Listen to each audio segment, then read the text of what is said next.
today I will start with the Commerce 5 DYBCom semester 5 chapter number first. इसमें total 4 topics है. पहला introduction of marketing decision 1, marketing decision 2 और की marketing decisions. ठीक है, अब ये इंट्रोडक्शन पार्ट हो गया. उसके बाद चैप्टर स्टार्ट करते हैं. Chapter number 1 DYBCom semester 5 Commerce 5. पहला introduction to market. What is market? Market is a management process to identify or anticipate or systematic consumer requirement profitably. Market क्या होता है? एक मैनेजमेंट होता है जिससे पता चलता है कि क्या ऐसे कैसे गुड प्रोड्यूस करे कि वो कंज्यूमर को रिक्वायरमेंट को पूरा करे और प्रॉफिटेबल भी रहे.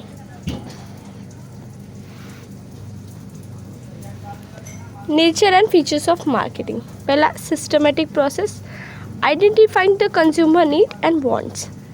सिस्टमेटिक प्रोसेस होना चाहिए. पहले आइडेंटिफाई करना है कि क्या कंज्यूमर की नीड है और क्या उनको चाहिए.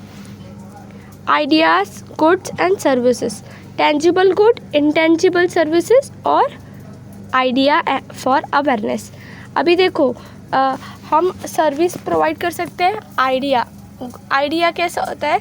टेंजिबल आइडिया हम देख नहीं सकते, क्या क्रिएट करता है? अवेयरनेस क्रिएट करता है. Intangible good, intangible service, tangible goods हम लोग प्रोवाइड कर सकते हैं. उसके बाद टारगेट मार्केट क्या होता है? The need to design the goods और services for the target market. Market का नीड क्या होता है? जैसे लाइक कोई भी प्रोडक्ट है जिस एज ग्रुप के लिए बना रहे हैं, उसी एज ग्रुप के लिए उस एज ग्रुप के हिसाब से हमको उसका एडवर्टाइजिंग करना चाहिए. All preserve, applicable on the both business और non business organization. Preserve both पे एप्लीकेबल होता है, बिजनेस और non business organization. Integrated approach, need to integrated with the other functions. मतलब सबके साथ सब एक दूसरे के साथ अगर प्रॉपर मैनेजमेंट बिल्ड करे सो आराम से फंक्शन वर्क कर सकता है. Market investment, IMP for differential advantage. Market environment बहुत ज़रूरी है. अगर मार्केट में गुड अवेयरनेस क्रिएट होगा किसी प्रोडक्ट को लेके तो वो प्रोडक्ट ज़्यादा बिकने के चांसेस है, अच्छा रिवेन्यू जनरेट होगा जिससे कंपनी को प्रॉफिट होगा. फीचर्स ऑफ मार्केट का 7th point, social integrated, consumer और सोसाइटी वेलफेयर. ये किस लिए ज़रूरी है? कंज्यूमर और सोसाइटी के वेलफेयर के लिए. हम लोग को अच्छा इंटरेस्ट क्रिएट करना पड़ेगा किसी भी प्रोडक्ट को लेकर. जब तक हम इंटरेस्ट क्रिएट नहीं करेंगे तब तक कोई भी कंज्यूमर उसको परचेस नहीं करेगा. एक्सपांशन ऑफ बिजनेस को बढ़ाना. Performance of organisation improve the terms of sales. जब सेल्स बढ़ेगा तो बिजनेस ऑटोमेटिक बढ़ेगा. Organisational object, increase in profit, market share, corporate image. Organisational object क्या हो सकता है? इंक्रीज प्रॉफिट, मार्केट शेयर को ज़्यादा बढ़ाना और कॉर्पोरेट इमेज को क्रिएट करना. Consumer satisfaction, when we provide consumer satisfaction, emphasis on the consumer satisfaction. एक कंपनी का एम मेन तो होना चाहिए consumer satisfaction. If consumer are satisfied then वो दूसरे को प्रेफर करेंगे और फिर बार बार परचेस करेंगे. अदरवाइज कंज्यूमर स्विच कर जाएंगे तुरंत. कॉम्पिटिटिव एडवांटेज मीन्स जो सामने का कंपटीशन है उससे भी हमको एडवांटेज मिलता है. Corporate image, achieve the higher performance. Corporate image कैसे अचीव होगा? हायर परफॉर्मेंस है. ठीक है, सो नेक्स्ट देखते हैं importance of market. So start करते हैं.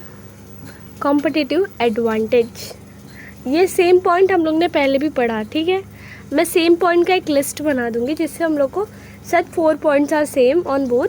तो वो चारों पॉइंट, पहला तो ये कॉम्पिटिटिव एडवांटेज है, दूसरा कॉर्पोरेट इमेज, दूसरा कंज्यूमर सेटिस्फैक्शन और फोर्थ कंज्यूमर रिलेशन. ये चारों सेम है उसमें भी और इसमें भी. ठीक है, यू हैव और एक्सपांशन ऑफ बिजनेस ये भी सेम है. ठीक है, तो ये पांचों याद रखो, ये तुमको दोनों में काम आएगा. इफ़ मतलब भूल गए तो फिर उसके लिए सबसे अच्छा आइडिया यही है कि ये पाँच तो फिक्स तुमको याद करना ही है। इम्पोर्टेंस आए, फीचर्स आए, दोनों में ये लिख सकते हो, ठीक है। कौन सा? Consumer advantage, corporate image, consumer satisfaction, consumer relation और एक्सपांशन ऑफ बिजनेस, ठीक है। याद रखना इतना। पहला, सॉरी आई स्विच इट, गलती से हुआ। पहला competitive advantage. Change the colour first of all, because I think same बहुत हो गया। देखते हैं।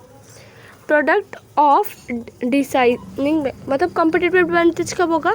Productive of designing decision making. Productive होगा कब? डिसीजन मेकिंग के लिए प्रोडक्टिव होगा। उसके बाद कहते हैं corporate image, attains the higher performance. Corporate image कब बिल्ड होगी? जब हायर परफॉर्मेंस होगा, अच्छा खासा सेल होगा, तो कॉर्पोरेट इमेज ऑलरेडी बिल्ड हो जाएगी, ठीक है। Consumer satisfaction. Consumer satisfaction is outcome of the correct concern between the product performance और द कंज्यूमर एक्सपीरियंस। मतलब कंज्यूमर सेटिस्फैक्शन क्या होता है? वो कंज्यूमर बताता है कि क्या आउटकम आया, वो कितना, उसका क्या एक्सपीरियंस है, उस पर बेस करता है पूरा। हाँ, डिससेटिस्फाइड, सेटिस्फाइड, डेलीगेट, और ये क्या हो गया? वो बोलते हैं एग्जाम्पल हो गया, ठीक है। Consumer relation. What is consumer relation और कैसे बिल्ड करते हैं consumer relation? For enhance consumer loyalty. Consumer की लॉयल्टी इन्हांस करने के लिए कि लाइक जैसे टाटा के प्रोडक्ट्स, हम लोग टाटा के एक लॉयल कस्टमर है। हम लोग मोटर्स भी प्रेफर करते हैं, ज़्यादा करके टाटा की प्रेफर करना पसंद करता है, और नमक तो टाटा की सब खाते हैं जहाँ तक, ठीक है। तो वो क्या हो गया? हम उसके लॉयल कस्टमर हो गए, मतलब उसके एक प्रोडक्ट नहीं, हम लोग उसके वेराइटी ऑफ प्रोडक्ट यूज़ कर रहे हैं, उसको ट्राई कर रहे हैं, ठीक है। 1-to-1 priority of consumer after sale services और survive. After sale services provide करता है, 1-to-1 डील करता है, अच्छा फील होता है 1-to-1 डील किया तो। लाइक किसी को बहुत ज़्यादा हाई नहीं दिखाते, किसी को बहुत ज़्यादा लो फील नहीं कराते।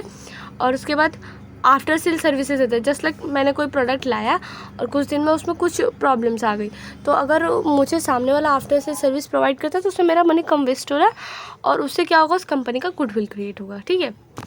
Expansion of business. Expansion between the national international. Expansion not only in India but also in foreign country, ठीक है। Product development strategy, market development strategy और मार्केट पेनिट्रेशन स्ट्रेटेजी। ये सारी स्ट्रेटेजी फॉलो की जाती है किसके लिए? Expansion of business.